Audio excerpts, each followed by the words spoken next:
What's up, guys? Bear Gaming here, back with some more AFK Journey. A little under the weather today, so if my voice cracking and all that nonsense, just beware. But today we actually have something I would never have thought would be a thing. We have, of course, the Plague Creeper that's been up. We showed you guys the Light Bearer team. Yeah, man, my brain's fried being sick and everything. But today we're going to be showing something a little different. This time, we're going all in on the Graveborn faction. Yes, we have the double talent. We've been going through our tickets, swapping this around, testing a bunch of things. This time we're doing a Graveborn carry with a combination using Lily May as one of the main damage dealers. Now, this is very important that you're going to need pretty much all of the magic charms for this one to work. However, compared to the other ones, it's actually much more budget because these are heroes that you guys have had traditionally. Now, Ceci is going to be like a hybrid supporter slash damage dealer. And again, this is pretty much why she's going to be added to this team. Increases damage dealt by 15% to an enemy for each stat debuff inflicted on the enemy by a different caster. So that's really cool. Having a bunch of different allies, having all these debuffs on them is very good. I think Viperion has a similar one, if I remember correctly. No, okay, his is a little different. I've seen some people using Viperion instead of her. Just keep that in mind. And surprisingly enough, Carolina is making a comeback here. Yes, the hero we all used to build for PvP, even PvE, she's making a comeback. Increases the target's damage taken by 12% for 6 seconds when inflicting control effects on the target. I don't know if that one actually affects the boss, though. It should affect all the little slimes that spawn. But we're really here more or less because we want her magic defense ripping. Now, I have not invested a ton in her, and I don't think I am just for the sake of this team right here. Because again, whenever she hits enemies with snowballs, it lowers their magic defense by 15%. That can go all the way up to 30%. However, again, just for this one team, I don't feel like that is a solid investment for me.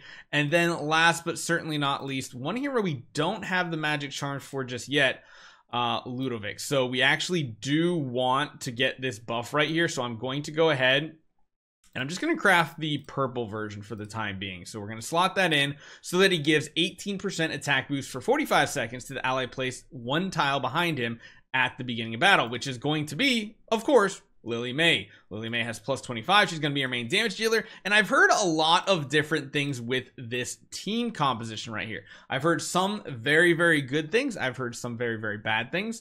I haven't attacked today, so you can see I've dropped in my ranking. We were using the traditional light bearer team that we guys showed you guys yesterday.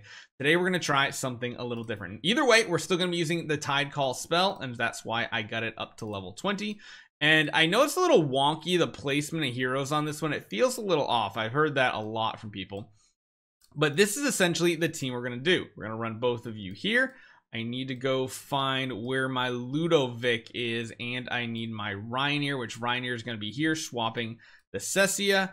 And my goodness, my eyes just cannot see Ludovic, so I'm going to do this. There he is, and we're going to do... See how when you place Ludovic, there's this red tile with up arrows behind it? That means you want to place him in front of one of those heroes. Now, of course, we're also getting this plus 20 on the Graveborn. So it says the Prime Carrier selects another rearmost ally as a sacrifice when the battle starts. The sacrifice loses up to 5% of their current HP and recovers 120% of their HP lost for the Prime Carrier. This skill also increases the Prime Carrier's attack, magic, and physical defense. That is really, really big. The extra attack is really awesome. Of course, they can recover more, increases their attack by more, physical, magic, defense, and 80% of the sacrifice HP lost per second is converted into a shield. So essentially, they're going to be doing that for each other in this battle here. So let's jump into it. Let's show you guys what this looks like first in the slow mode, and then we'll speed it up and see what type of numbers we can get. So I've heard that this team here has the potential for a higher peak than the light bearer version. I've also heard that it overall performs on average better because as you guys saw with my light bearer team, we had a very good peak. It put us in the top 10. But then my other hits were actually very, very low. They weren't that good. And the light bearer team seems to be very inconsistent, even if it does seem to get some good damage. However, this one sounds like it's consistent and has the potential at peaking at a higher amount. So you see right here, we do have some AoE heroes in this mix. We have Mr. Carlisle going crazy too. And the hope here is that we can get into like the 10 billion mark. I have no clue what my account can do. I've seen people get 10, 11 billion with this Carolina type of team. So yeah, let's see how this actually turns out, because I really don't know. I guess a lot of it probably comes down to the RNG in this ad phase, especially with how many ultimates you're getting off. We do have quite a bit of AoE with this team when you compare it to the Lightbearer team, so that might be part of it, is that you get through these waves much faster, which means you have much more boss uptime, which could convert into a ton of extra damage. But some of you guys probably haven't seen this in full. You can see right here that green fog over the entire battlefield is the AoE he's going to start providing. But honestly, damage taken isn't a big deal, and you can see right here we're already coming up to our yesterday's best number of 6.1. Now every day we of course level up our heroes more and more, so that is going to be a contributing factor there. But let's see how this turns out. If we can get through these really quickly and get to one more boss phase, that it would be optimal. I'm going to speed it up here because again we're on the ad phase. We're still doing really good damage numbers.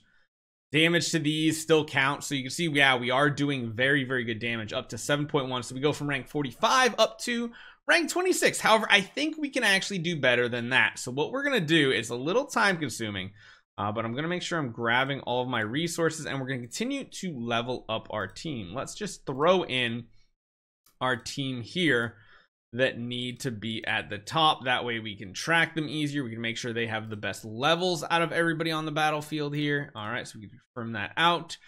So yeah, we do need to get some levels here. We need to get them up to 541, which again, you might not be at 541. I've been literally hitting the diamond button every single day to get additional leveling ups of my account until we hit that peak where it doesn't really matter as much.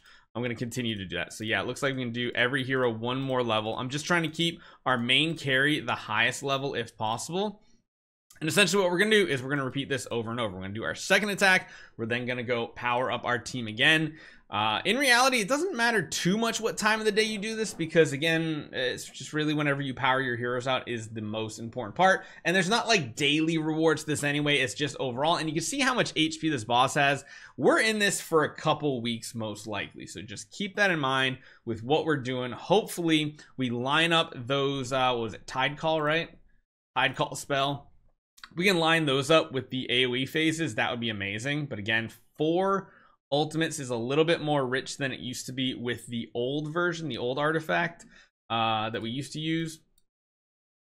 I don't think it I think we have to get to higher level, and I think it only requires no, that's what happened. We just got to level 20, and now it only requires, I think, 4 activations of ultimates to get this off. I think it used to be 5.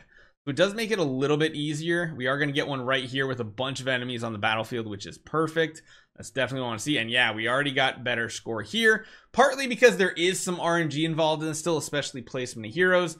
Also comes down to the level of your heroes is going to make a big difference here. So now we moved up to level rank 14 here, and we're going to go even further. So on the last one here, I'll show you what the damage numbers specifically look like. So we want to do that, and then yeah, we're going to just continue to go through these heroes. Looks like we won't get another upgrade on you just yet. Sorry, girl. Just make sure there's nothing else. Yeah, it's just these, right? Okay, so it's just, we don't have like, yeah, nothing else. Cool. So let's do the last attempt. Let's show you guys the damage numbers at the end, because it should be pretty good. We're up to 8.3, but again, this number would probably be so much higher if we actually had the plus 15 from the old days of Carolina. I think for the sake of just doing the Primal Lord, for me at least, I don't feel like that's a worthwhile investment, because once this team is done, we may or may not ever come back to this hero. We'll just have to see how it turns out. One thing that is really cool, is really hard to see, but look at all the buffs stacking up on the Carolina. The Carolina is going crazy with the sheer number of buffs. You can see the stack of buffs too on the Lily May, and that's why this Graveborn tile is just so insane too, because we just keep stacking up all these buffs and they just start really going crazy. This attempt feels really good so far. This actually feels much better than the first 2 attempts. It might just be due to some RNG. It might also just be due to us dealing more damage and proccing those phases a little quicker potentially. All right, we got to get through this ad phase one more time. We got tons of AoE. Only they grouped up, Carolina would do even more damage. It would be crazy. All right, that was really good. Oh, we're coming up to the end here. We did not quite get another record. So you can see, even though we powered up, it was a little bit more RNG based. But you can see here, Lily May, Carolina, absolutely popping off. I kind of wonder if Cessia is needed or if there's a better option. Maybe Viperion is the better option that I've seen some people using because he might have more reliable AoE on top of everything else. So that is the new team. This is the new hotness. We'll have to see how it compares and if we find even more teams as the days go on. Hopefully you guys enjoy this one. I'll see you guys next time.